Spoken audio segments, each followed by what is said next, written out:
Well, this to welcome Желаем тебе здоровья, крепкого. He's coming to see our hard conditions over here. We wish you all the best over here. Желаем тебе здоровья, крепкого. Yeah, we wish you all the best. A healthy work over here, that you get to know a lot of things happening over here before you leave, right? So when you go, you remember us. Yes, You for remember sure. us. Cheers. That's for done. How do? Yeah. I'd like something to drink, preferably some vodka. Maybe best have a Black Russian. Black Russian. You would have said Black Russian. That's a funny joke. I get it. I'm black. No, that's funny.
Moscow is a city on both sides of the Moscow River, a river that snakes past monuments of another time here in the capital city of Russia.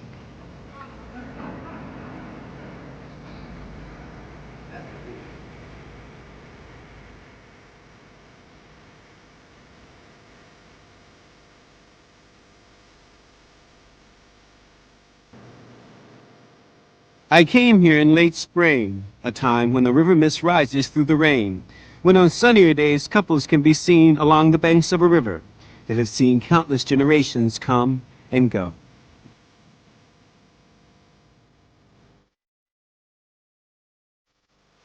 The purpose of my visit here is to show two sides of Moscow, opposite in some ways, similar in others. People living together side by side in a place where communism and capitalism also exist side by side, where young girls today play the same games that their babushkas played in these parks generations ago.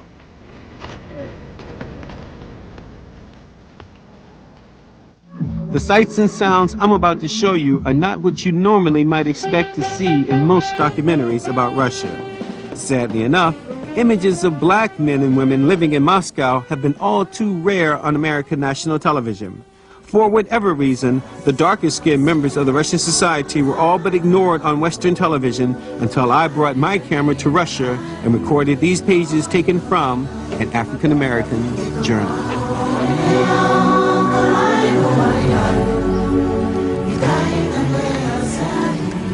In Russia, there's a custom of exchanging gifts. Today, Elena is giving me a gift. Perhaps in the future, I can return the favor. Moscow Black and White, an African American's journal, is a documentation of several groups living for the most part as individuals in Moscow, a changing city built on the banks of a river, running today as it always has, through the changing times of Russia. It seems like the Russians now want to adopt the American dream and make it the Russian dream. And what is that? It's to wear clothes like this and to shop in places like these. The problem is that what stands between them and their new Russian dream is this. If you have it, you can have a dream. If you don't, then life in Russia can be a nightmare. At the end of the red line on the Moscow subway, at a place called Muklumaklaya, 30 years ago, a group of high-rises was built. That place, 14 buildings in all, was renamed to commemorate the death of one of Africa's most celebrated leaders, Patrice Lumumba, former president of the Congo, assassinated in 1963.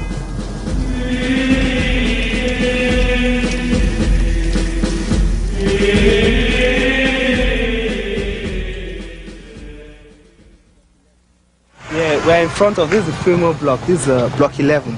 It's a female hostel. At what university? Patrice Lumumba University. In what city? It's in Moscow, the Friendship University.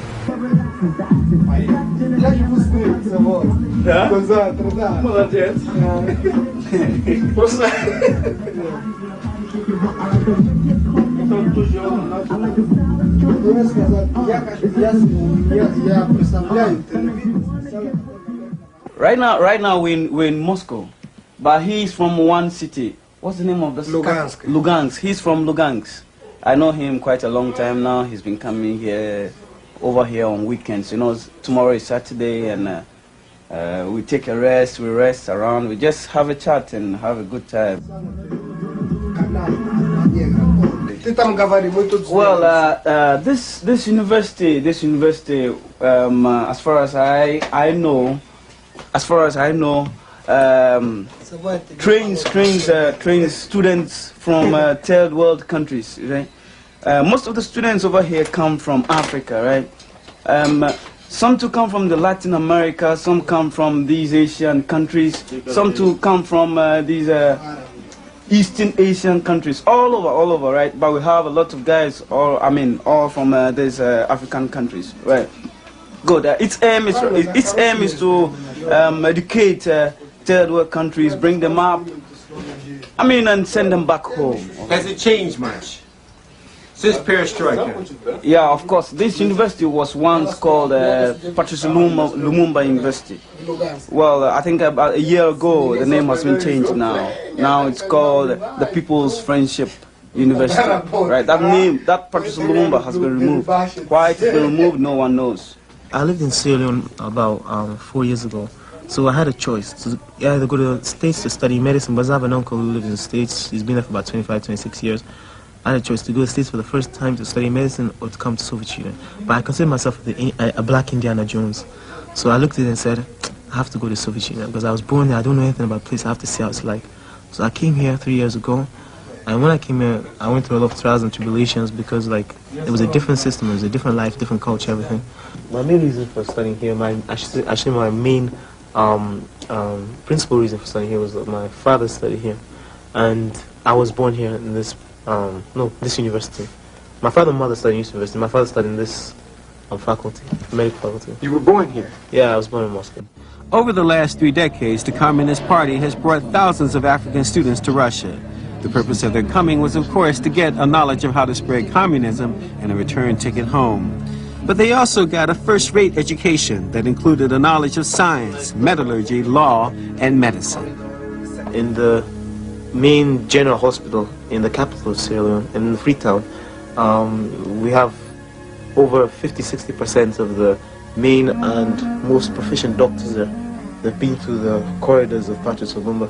I wouldn't like to boast, but my father is even one of them. From his own words, this university particularly, and even the fact that doctors who qualified from Soviet Union, they've made a great impact in my own country. But times have changed now. The Communist Party is gone, and a new government headed by this man, Boris Yeltsin, has taken its place. What have you learned about the Soviet people, right? I've learned that they're the most adaptable people in the whole world.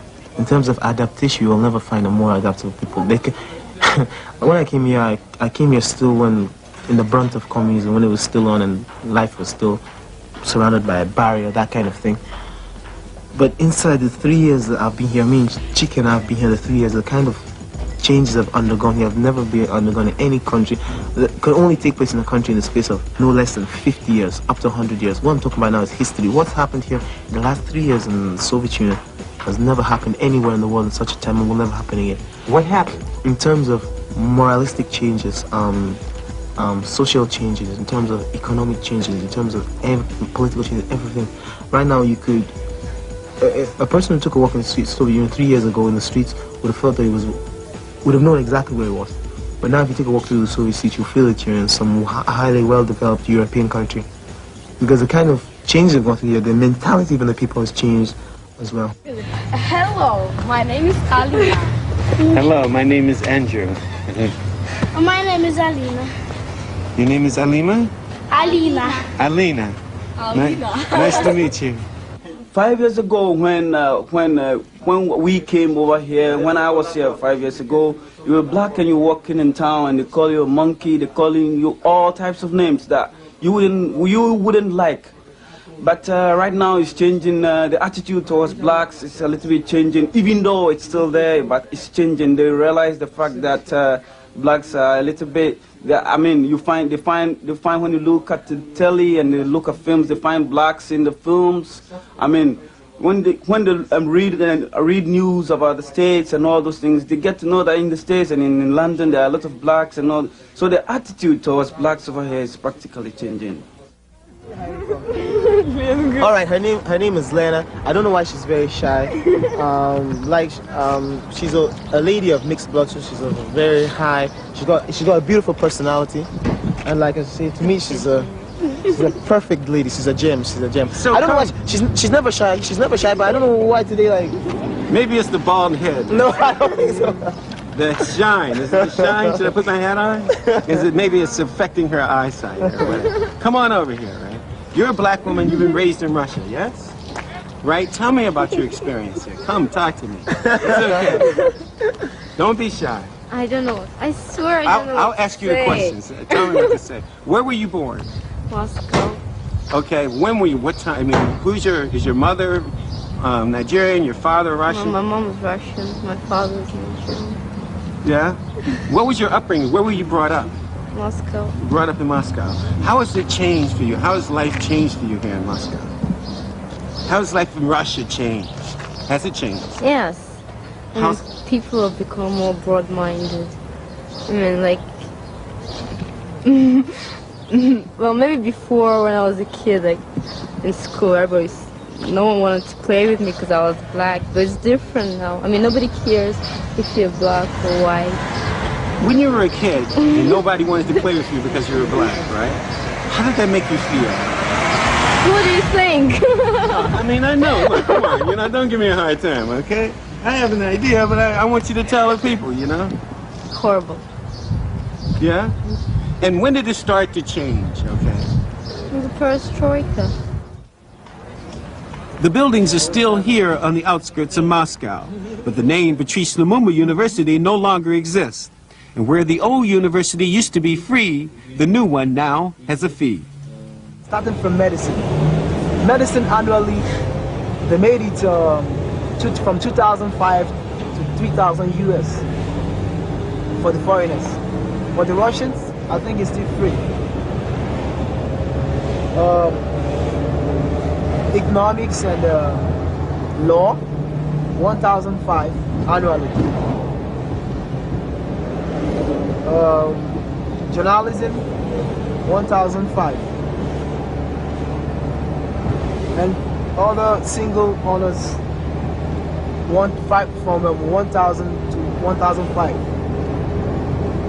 This money is the tuition is not all that expensive, but for a lot of people in Africa, it's expensive. Even the money, the parents cannot even afford that.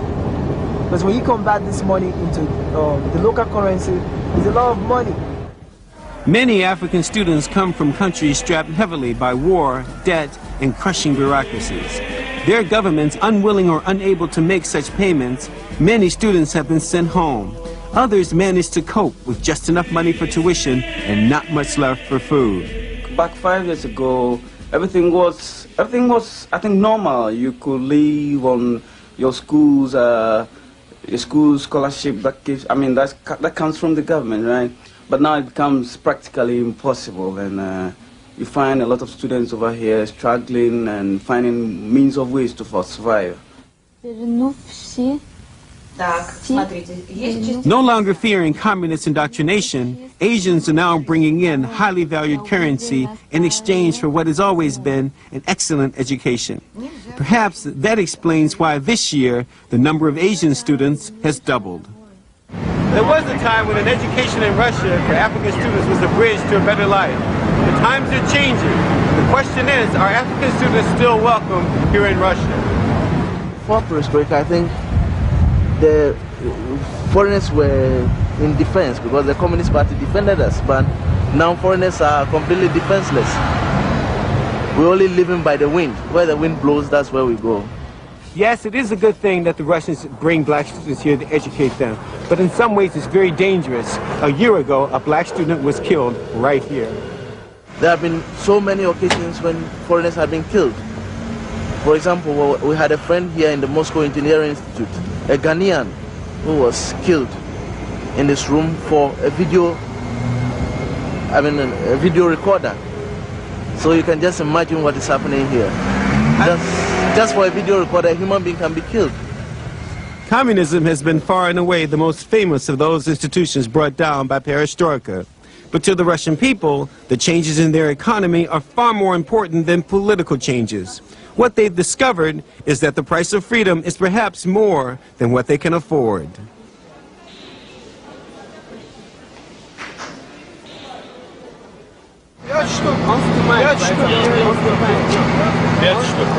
Say 5,000 rubles. $3 or $3. Is that expensive? Yeah, it's quite expensive. For a pineapple, it's expensive. Yeah, sure. Okay, very good. Yeah. What about these tomatoes here? Yeah, the tomatoes I've already asked. They're about 1,800 rubles. And that's about how many dollars? That's about $1.50. For how many tomatoes? That's about an average of 6 tomatoes make a kilogram. So it's pretty expensive for the Russians. Yeah, sure, it's expensive for them. What's the average Russian salary? The average Russian salary is about 6,000 rubles a month. 6,000 rubles a month? Yeah, that's a graduate salary. That's a graduate salary? Yeah, sure. And that pineapple costs 5,000 rubles. That's almost a month's salary. Yeah. I was here 2 years ago as an exchange student, and 2 years ago there were very few products in the stores. The prices were a lot cheaper, but you had to stand in line much longer in order to buy goods and things like that. Now prices are higher and there are more goods in the stores, and so for foreigners the living is quite well here. It's improved quite a bit. If you're making a living here, you can live pretty decently here. For Russians, I think it's a lot harder. The inflation rate is ridiculous here. It's astronomical. But for me, it's great. I'm enjoying my stay here and educating people about blacks in America and blacks in the world. And I think most Russians, they tend to think, I think they were taught that they're better because of their skin color, that they're better. When they meet an American here with the material values that I have in the place that I live in, it sets them back a bit. And I can see the astonishing looks on their faces when they meet me in the clothes I'm wearing and my lifestyle. But I'm here to educate them. Racism is nothing new in Russian society. Russia itself is really dozens of ethnic groups within one national border. Held together formerly by the stern hand of Stalin, Khrushchev, Brezhnev, and others, various ethnic groups are finding themselves now free to express old prejudices. Is there racism here? Racism? Yeah. What is it? Racism. Racism. You mean racist to the what nation? To the black people, to the Caucasian people?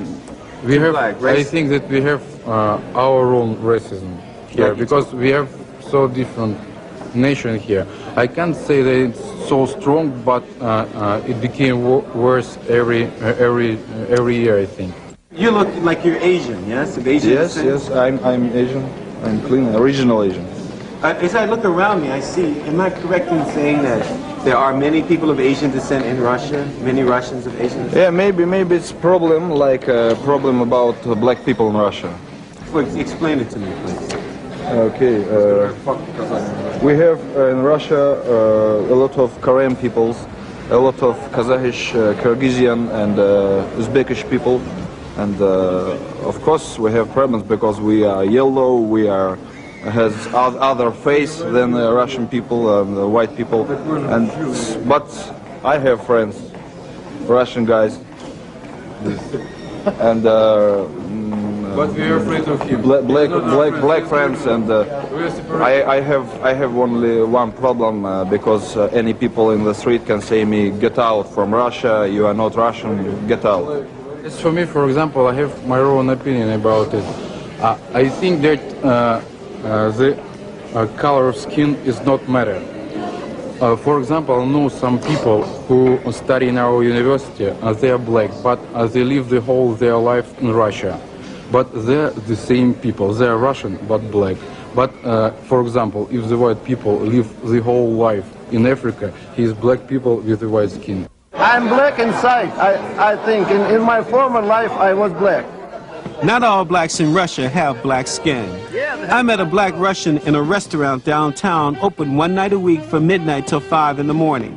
This Russian accepted color as something having to do with the tradition of music, a classical tradition that originated among black people in America.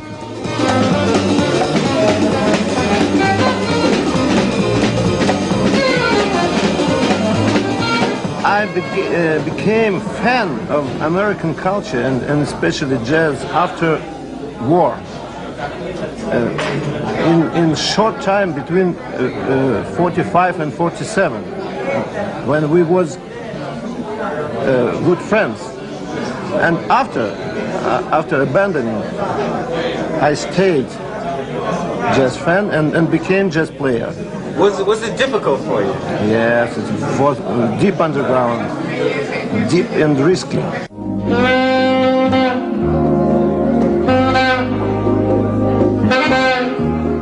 You say you went underground, yeah? Yeah, yeah. But what if the police come and get you? Yes, many musicians was in camps as American ideological spies here.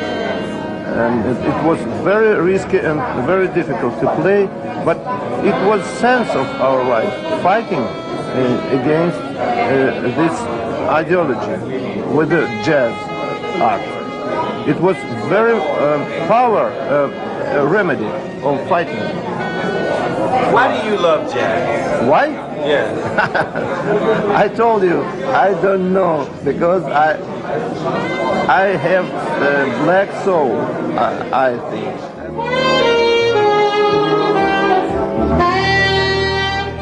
Yes, music is a universal language, and the sounds of jazz played by Russians in Moscow is not something you'd expect to hear. But daily here at Patrice Lumumba University, or should I say Russia University, there is another sound wafting through these corridors of science. It ain't bebop, it's hip-hop. Smooth rhymes from a smooth man doing what rappers do, chronicling the times, the changing times of Russia. I want to show the Soviets that what exactly the black potential is, what exactly can come out of a black man. I've shown them and I've proved it to them and they know it. Right now my aim is to go worldwide. I want to show them that a black man with a degree in his pocket, and not a 2-year, 3-year degree, with a serious degree in his pocket, can also do it in the same musical industry. I want to show them that we have no bias, we have no holdbacks, we have no withdrawals. The black color is something big. So give it to me, buddy. Okay. Standing in front of my medical faculty, I have to come out with this rhyme so free. My name is Jimmy G, that's what they call me. So it's time for you to take time to abhor me. The weather is nice, I feel like sugar and spice. I like to sit back and eat some beans and rice. No, anyway, let me come up at the time of the day. I'm from Moscow, so there's no time to slay. This is Russia, yeah, and I'm living here. I was born in Soviet Union, so there's no time to fear. To my black brothers in America, listen deep, cause I'm Jimmy G, and I'm gonna make you see that I've got the best time, the time to be, and I'm coming on young, single and free. I'm in the second course of the medical faculty, and I'm taking time just to get back to you, to understand that I'm in command, because I've got this whole show coming on planned. It's not easy reading books and coming strong, but it's time for me to get up and get on. Standing on a stage is what I love best, but sitting back in the operation to opening somebody's chest, this makes me impressed. But nevertheless, so I'm coming on to this to make you see. My name is Jimmy G, and peace, brothers in America, feel free.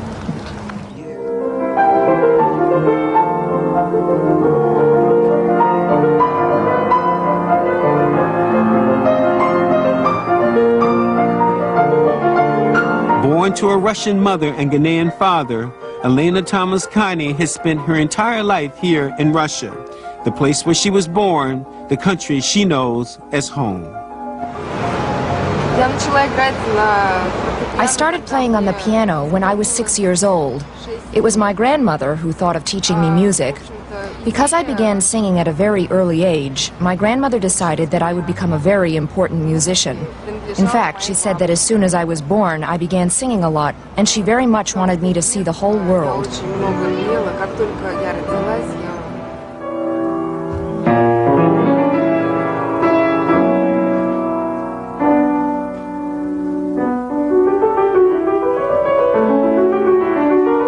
I met her through her boyfriend, himself a medical student at Patrice Lumumba University. It's like here, with her own determination and the courage, and she knew what was good for her. That's why today, she's got a full education in music, classical music. And that was a very hard thing for a lot of other what they call the half caste. Most of them could not even get into schools. Most of them were not even attended to. When I was young in school, I was often called Chocolate Girl. When I grew older, I began to pay less attention to that, and even began to think that it was nice that they called me that. When I met Elena, she was about to play her recital for graduation, finishing 5 years of study at the Russian Academy of Music. The highest mark is 5, the lowest mark is 0. You yourself can guess which mark she received.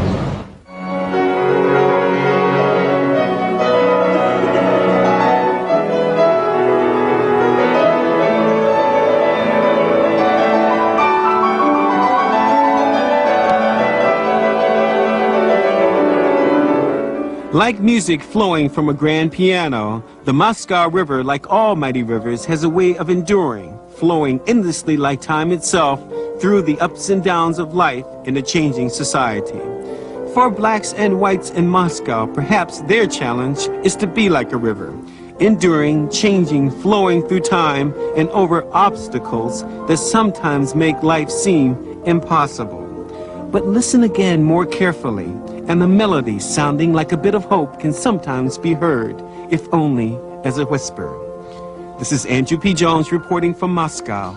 Das Vidanya.